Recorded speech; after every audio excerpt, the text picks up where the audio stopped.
Hiya, it's Aaron here. Most people only use 60% of their full capacity for happiness. Where is the sense in this? Most people suffer depression in the course of their lives.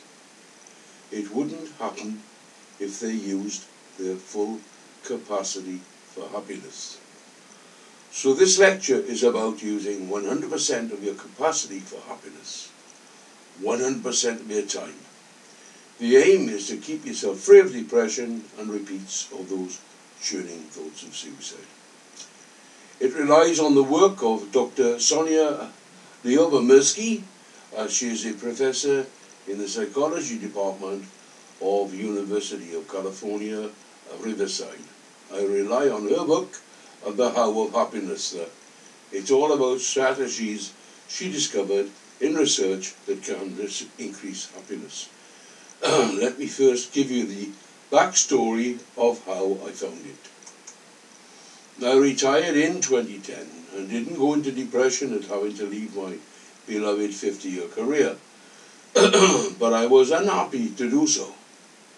So I tried for over a year to become a consultant in the specialist field in which I'd spent those 50 years. I also began deep study of comparative religions and philosophies. I set my heart on this in my early teens as something to do in my retirement. So I searched the internet for courses and books for me to study. It led me to a website called Entheos. It's run by Brian Johnston and his now wife, Alexandra. He had committed himself to compiling philosopher's notes of 100 popular books. The subjects covered religion, philosophies, positive psychology, self-help, and personal development. At the time, I felt swamped with information of this nature, so it helped me get my head around this field of knowledge. I had undertaken quite a lot of courses in these fields. My goal was total immersion of my mind. That is how I revive old knowledge in my head and learn new stuff to add to it. One such field was the gratitude log. It advised members to keep a daily log of 3 things they felt gratitude for. Its aim was to make you feel happier about your lot on this planet, and it worked. Brian Johnson had compiled a philosopher's note on a book called The How of Happiness. It was and in it was a section on my gratitude log daily routine. It listed another 11 ways anyone can do it. It recommended that you should concentrate on 4 of those ways every day.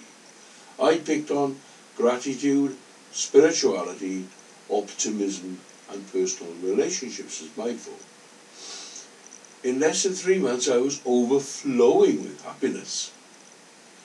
I know now that the exercises caused neuroplasticity to alter the wiring of my head. It pruned away the neurosynaptic pathways of negative thoughts and reinforced the neurosynaptic pathways of positive thoughts. I did not know then, but I really didn't care. It had worked. I had never been happier in my life before. So that's what I am recommending you. Keep a log of 3 items each day from 4 of the following list. 1. Expressing gratitude. 2. Cultivating optimism. 3. Avoiding overthinking. 4.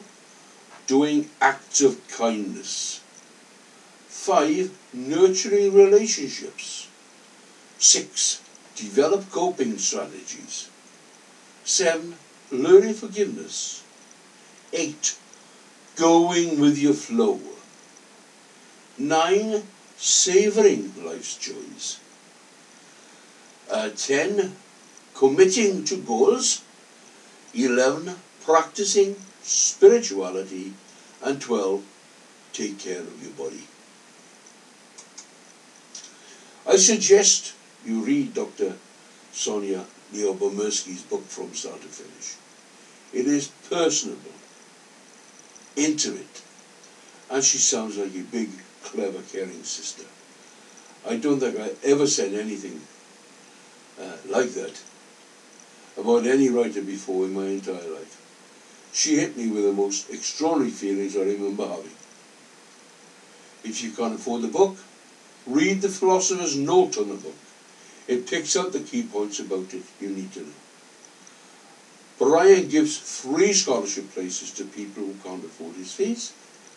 All you have to do is to tell him, as he is not a clairvoyant. Okay?